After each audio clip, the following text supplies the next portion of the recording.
Sebastian Maniscalco, the Italian-American comedian whose rapid-fire storytelling and observational humor have packed arenas worldwide, found himself at the center of a viral moment that blended flattery with hilarity. When Saturday Night Live, SNL, featured a sketch that nailed his distinctive style down to the exasperated hand gestures and vocal inflections, Maniscalco couldn't help but react with a mix of astonishment and delight. This impersonation, performed by the talented Marcelo Hernandez during an episode hosted by Glenn Powell, didn't just mimic, it celebrated the essence of Maniscalco's comedy, turning everyday absurdities into a bachelor party sideshow that left audiences in stitches and the man himself beaming with pride. Maniscalco's career trajectory is a testament to the power of relatable humor. Rising from open mic nights in Los Angeles to headlining sold-out tours, he has built an empire on dissecting the mundane, the chaos of airport security, the indignities of home renovation, the eternal struggle with technology. His Netflix specials like Aren't You Embarrassed? And Is It Me? Showcase a physicality that's as much ballet as stand-up, exaggerated shrugs, wide-eyed disbelief, and a voice that rises in pitch with each mounting frustration. It's this very signature that Hernandez, a 28-year-old Cuban-American cast member, channeled with uncanny precision in the sketch titled Bachelor Party. The setup was pure SNL gold. Powell, fresh off blockbusters like Twisters and Hit Man, portrayed a groom-to-be named Dave, regaling his skeptical buddies with tales of his longtime friendship with the famous comedian. Doubts abound until, in a burst of comedic timing, Hernandez, as Maniscalco, explodes into the room, gray wig askew, ready to hijack the festivities. From there, the sketch unfolds as a masterclass in interruption comedy. Hernandez launches into Maniscalco-esque rants about trivial irritations, the betrayal of a malfunctioning coffee maker, the outrage of overpriced parking, the sheer audacity of modern life's inconveniences. His friends, desperate to pivot back to strippers and shots, grow increasingly exasperated, but Hernandez's character steamrolls on, ad-libbing with the fervor of a man who's just discovered his Uber driver took the scenic route. What elevated this from standard impersonation to trending phenomenon was the authenticity. Hernandez didn't just ape the voice, he embodied the rhythm, the pauses for emphasis, the way Maniscalco's stories balloon from minor annoyance to epic saga. The gray wig, a nod to Maniscalco's prematurely salt and pepper look, added a visual punch, while the physicality, flailing arms, furrowed brow, mirrored the comedian's live-stage energy. In an era where celebrity parodies can veer into caricature, this felt like homage, capturing the warmth beneath Maniscalco's mock rage. Maniscalco's reaction, shared via Instagram, was the cherry on top. "You gotta be kidding me" at Marcelo's at NBC SNL.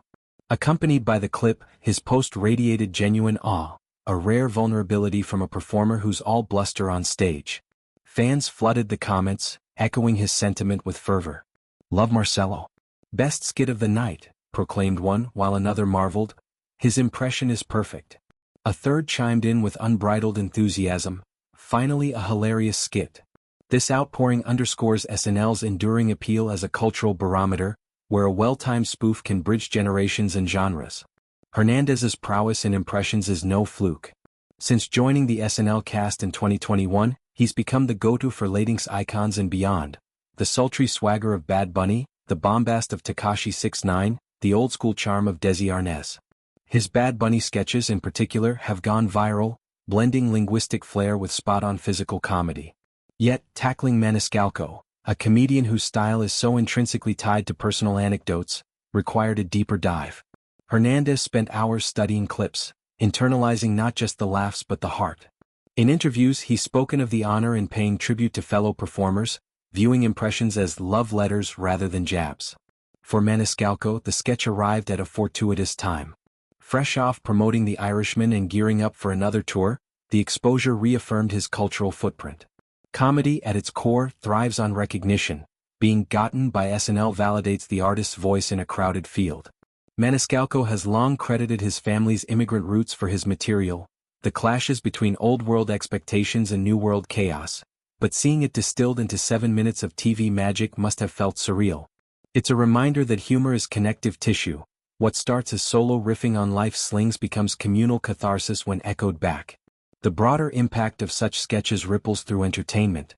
SNL has a storied history of launching or boosting careers. Think Will Ferrell's Bush or Kate McKinnon's Weirdo Rihanna. For Hernandez, this could be a breakout. His Maniscalco bit has already amassed millions of views, drawing praise from comedy peers. Maniscalco himself has hinted at potential collaboration, tweeting lightheartedly about settling the score with a joint appearance.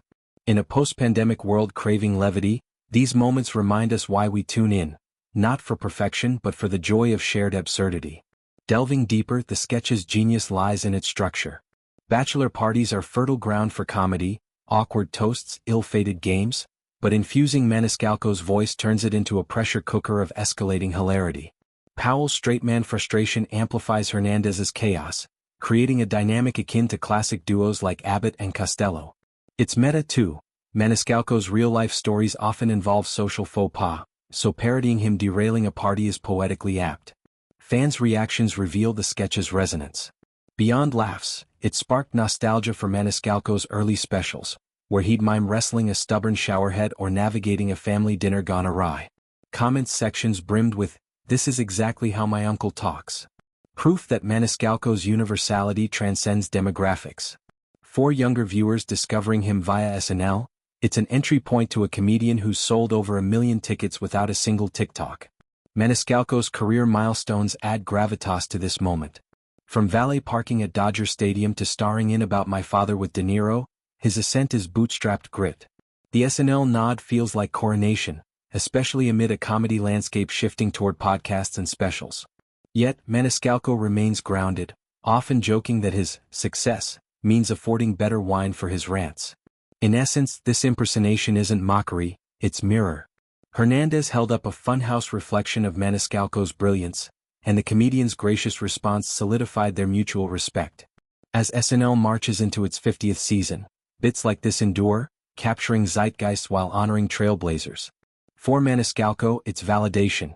His brand of "Why is everything so complicated?"